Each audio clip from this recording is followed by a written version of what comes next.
These cacao and sweet potato brownies are honestly one of our favourite recipes. They're totally alkaline. We use goat's butter rather than cow's dairy butter, and this is one of those guilt-free pleasures you can really indulge in.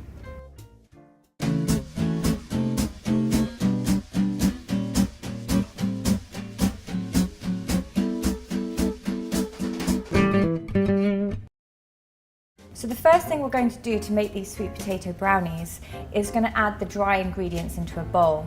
First of all, we're going to add the rice flour, then the raw cacao powder, the baking powder, and then we're going to put this to one side while we melt the goat's butter. Pour this into the pan on a very low heat. Slowly just stir it and let it melt. In another bowl, you want to get your wet ingredients, your sweet potato puree, your melted goat's butter, then give it a quick stir just to incorporate it slightly, and your date syrup. Glob it into your bowl and mix it all in. It looks like marbled effect, it's absolutely gorgeous. Now you're going to add your vanilla essence and then add your egg.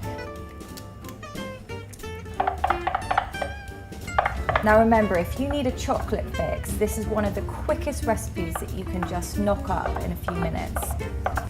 Once your wet mixture is all mixed in and your dry is as well, add them all together, a little bit at a time, just folding in the dry into the wet. It is quite a thick mixture, so don't worry if you think that it's not runny enough. Now you've got all your ingredients in your bowl, my number one thing is always the taste test to make sure it's sweet enough. So all you have to do is try it.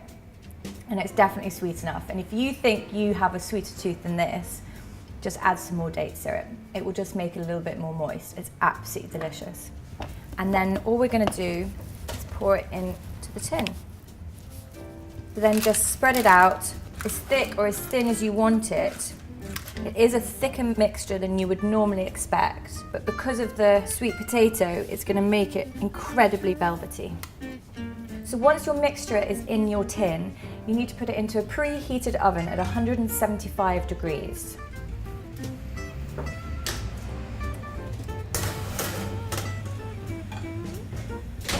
Now you have your delicious smelling brownies out of the oven. What you want to do is carefully take the paper out and put it onto a chopping block. You want to leave them for about 15 minutes to make sure that they cool down. Then you need to cut them as big or as small as you want. Now I like big chunky pieces of brownie. Then place them onto a cooling rack. Then you can leave them in a Tupperware container and leave them for a good 4 or 5 days if they last that long.